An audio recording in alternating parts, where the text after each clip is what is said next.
Good morning. So today we'll start our class with the second module, that is actuators.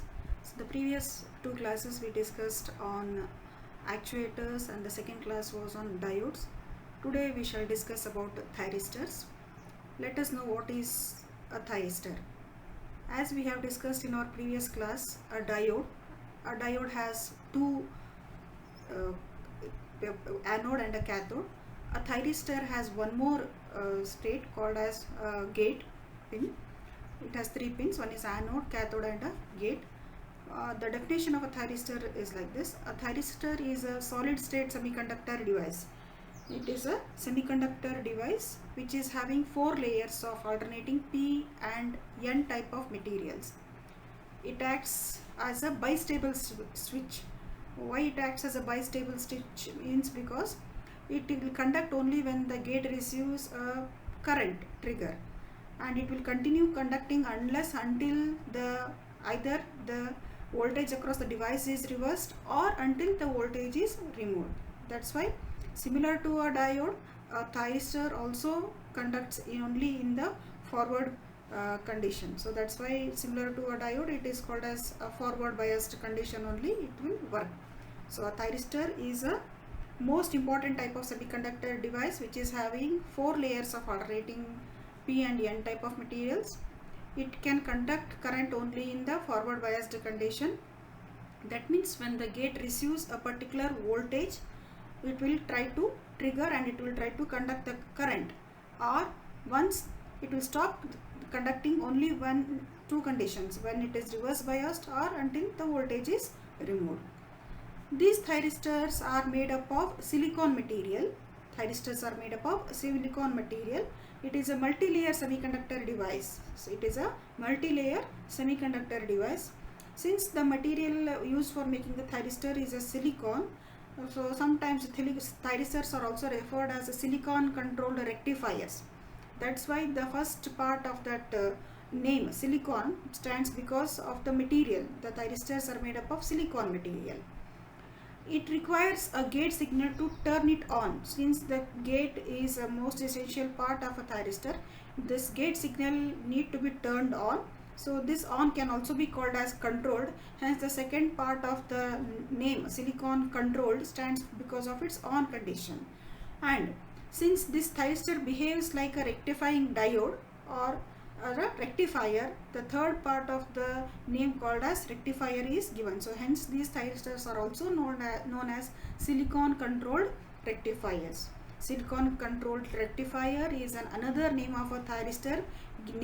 This name is given because thyristors are made up of silicon material and the gate should be turned on and it acts as a rectifier. So therefore silicon controlled rectifier, or SCR, is the another name for a thyristor.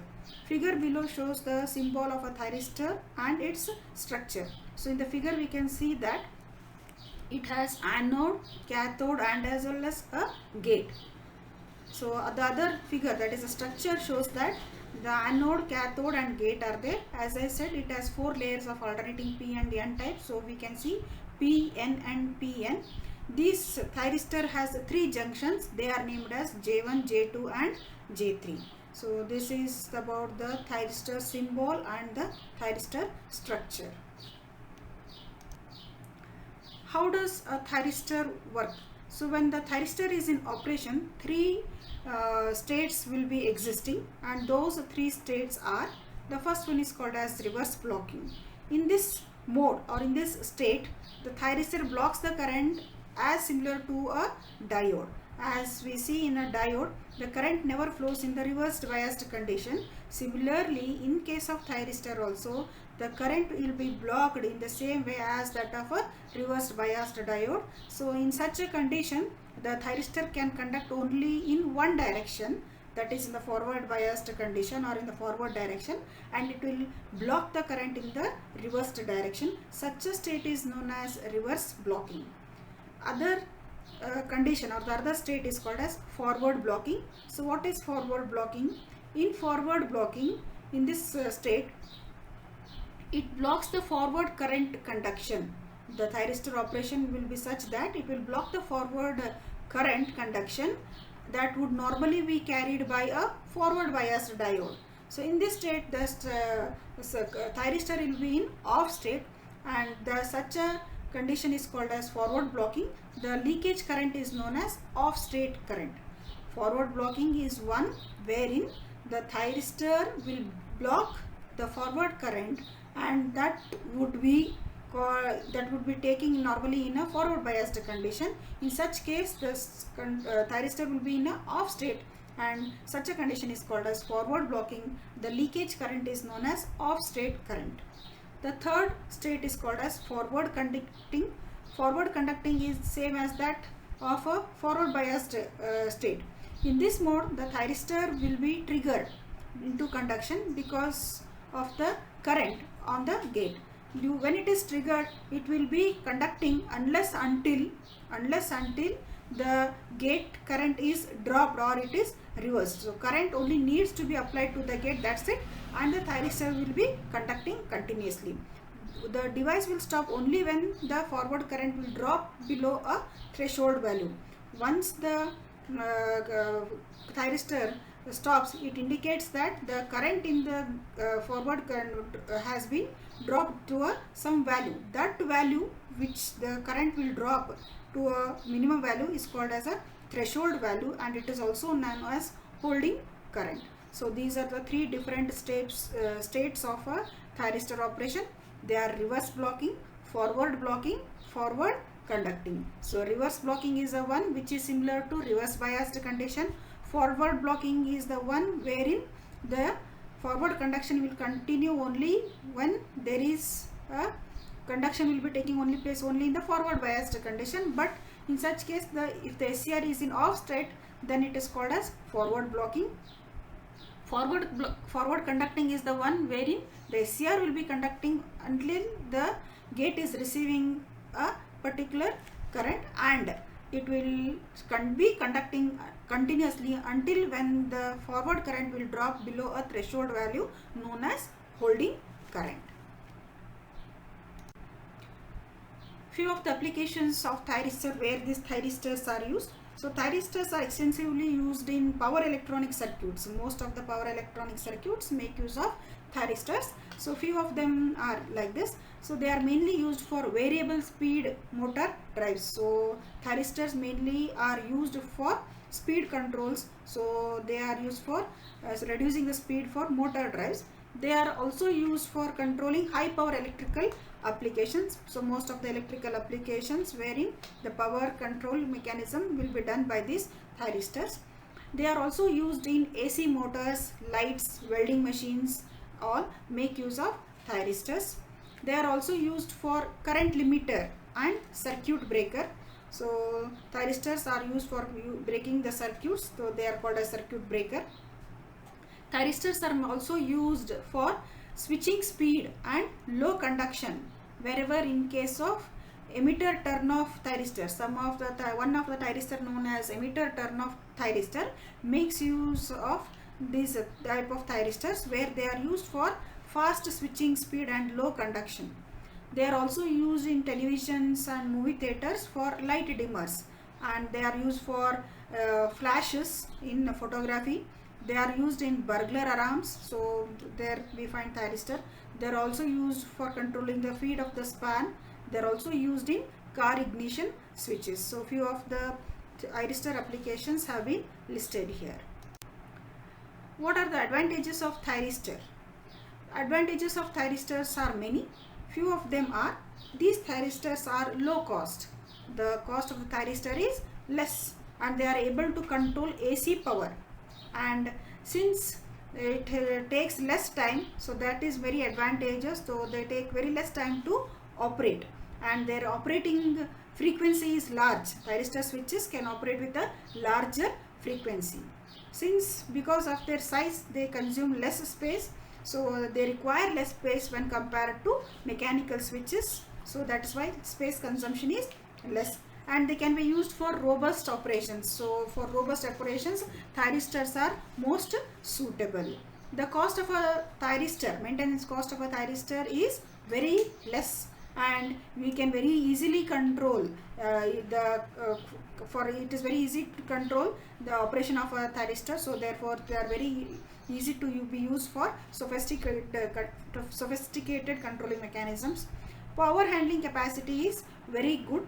So thyristors have very good power handling capacity. They can, as we know, similar to diodes, thyristors can conduct current only in one direction. Hence they can be used as a protection device, like we use a fuse in a power line. So advantages of thyristors are many. A few of them are, they are less cost, they are able to be used for AC power, they can be used for robust applications, they are easy to handle, and they will conduct current only in one direction, and they can be used as a protection device, like we use a fuse in a power line. Few of the disadvantages of a thyristor are, they cannot be used for higher frequencies. That means thyristors are not suitable to be operated for higher frequency ranges. If they are used for AC power, as I told, they can be used for AC power. If used in an AC circuit, thyristor needs to be turned on each cycle. That means for every cycle of operation, the thyristor needs to be turned on. That is a disadvantage. Silicon controlled rectifier or thyristor, they take time to turn on and turn off. So this causes a delay or damage in the load. So the time taken for switching from turn on state to turn off state is more. This will cause the delay or damage in the load. Thyristors can stop the motor when connected but cannot hold it in stationary. So thyristors can stop the motor when they are connected, but they cannot hold it stationary for continuously. The response rate of thyristor is very low. That means what? It will, since as I told, the response state of thyristor is very low, so that's why these SCRs or silicon control rectifiers, they will cause delay or damage in the load. That's why their response state is very low. Next topic is triac. Let us know what is the name of a full form of a triac. So triac is nothing but the word TRI indicates it is a triode. Triode for alternating current, AC. Triode for alternating current. That is the full form of this triac. So as we discussed just now, thyristor have three terminals. One is anode, cathode, another one is a gate. Triac also have three terminals. The triac is having three terminals. It is an AC switch which is different from silicon controlled rectifier. How it is different from a silicon controlled rectifier is that triac can conduct in both the directions. That's why they are able to conduct both in the forward direction as well as in the reverse direction. But a thyristor or a diode can conduct only in a forward direction. That's why this triac is a little bit different from the other two. So triac is a three-terminal AC switch which is different from SCR or silicon controlled rectifier. That is, it can conduct in both the directions. That is, whether the gate signal is positive or negative, the device will be conducting. So where these are used, triacs are widely used in electronic components. We find most of the electronic components using these triacs. They are used for AC power control applications. Triacs are used for AC power control applications. They are able to switch high voltages and high levels of current. Triacs have a capacity to switch high voltages and high levels of current and over both parts of AC waveform. So they can be used for both AC waveforms. This property makes the triacs suitable for circuits which are used in variety of applications, that is power switching, where power switching is required. In such applications, triacs are the most suitable circuits that can be used in such applications. So one particular use of triac is that they are used in light dimmers for domestic lighting. So domestic lighting make use of these triacs in light dimmers, and they are also used in many other power control situations such as motor control and electronic switches also, and they are used for low to medium power electronic switching applications. Triacs find applications for low to medium power electronic switching applications. So figure below shows the symbol of a triac. So you can see that it is nothing but it is similar to a diode. As we see in a diode, we have two terminals, anode and cathode. So here we find that like it is a two diodes or two thyristors are joined together. So it resembles like that. So it is having three terminals. One is called as anode, other one is called as cathode, other one is a gate. So triac is nothing but it is its full form is triode for alternating current. It can work in both the direction, that is whether the applied gate signal is positive or negative. We find triac applications in many, such as in electronic applications or domestic applications and power switching. Wherever we require power switching, power control applications make use of triacs. How the triac is constructed?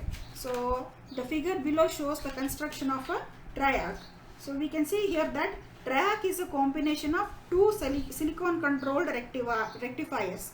Two silicon controlled rectifiers. When you combine, the resulting figure obtained will be a figure of a triac. So we can see that two silicon controlled rectifiers are connected back to back as a single unit. It is connected as a single unit. So it will be having three terminals, namely we can see in the figure that we have MT2, which indicates that it is the main terminal, and MT1, that is also a main terminal. So main terminal 1 is named as MT1, main terminal 2 is named as MT2, and gate terminal, and the below one more we have, that is called as gate terminal. So this gate terminal is connected to both the N and P regions, due to which the gate signal may be applied, which is irrespective of the polarity of the signal. So here we do not have any anode or cathode, since it works for both the polarities. As we know, triacs works for both reverse as well as forward biased conditions. So therefore we cannot say which one is anode and which one is cathode. Here anode and cathode we do not have, since it works for both polarities, so both are similar. So we have the construction of a triac, which resembles a two silicon controlled rectifiers arranged back to back, and it has three terminals. One is called as main terminal 1, main terminal 2, another one is a gate terminal. Let us know what are the differences between a silicon controlled rectifier and a triac. So here this slide indicates the comparison between a silicon controlled rectifier and a triac. Few of them I have tried to list here. The first comparison between a silicon controlled rectifier and a triode is, so as we know, SCR or silicon controlled rectifier can conduct current only in one direction. Similar to a diode, thyristors or SCR can conduct current only in one direction. That's why they are called as unidirectional semiconductor device. Whereas triacs can conduct current in both the directions, and it can also block current in both the directions. That's why triacs are also called as bidirectional semiconductor device. These are unidirectional semiconductor device, and this one is a bidirectional semiconductor device. The other comparison is that SCR can be used in very large amount of power control. Thyristors can be used in very large amount of power control, whereas triac cannot be used to control a very large amount of power. Thyristors or SCR can work with only positive gating triggering, whereas triac can work in both positive and negative gate triggering. That's why they are called as bidirectional. SCR can operate in only one mode, that is when the in forward biased condition. So whereas triac can operate in 4 modes, that is they can operate for all the 4 modes. SCR mainly are used for DC power applications, where these are used only for, triacs are used only for AC power applications. As you know, SCR is a unidirectional device, so polarity should be maintained when it is connected to any circuit. So the polarity is very important for a thyristor. So that's why when you connect SCR to any circuit, the polarities should be given important. Whereas a triac is a bidirectional device, so it can be connected in any manner with a circuit. As you know, the full form of SCR is nothing but silicon controlled rectifier, and the full form of a triac means it is triode for alternating current. And last but not the least, the last comparison between SCR and a triac is regarding their symbol. So we can see that it has 3 terminals. This also has 3 terminals, the anode, cathode and gate. So here it has anode, cathode and also gate. And you may see that 2 SCRs are arranged back to back to form a triode symbol, and this is the symbol of a SCR. Thank you.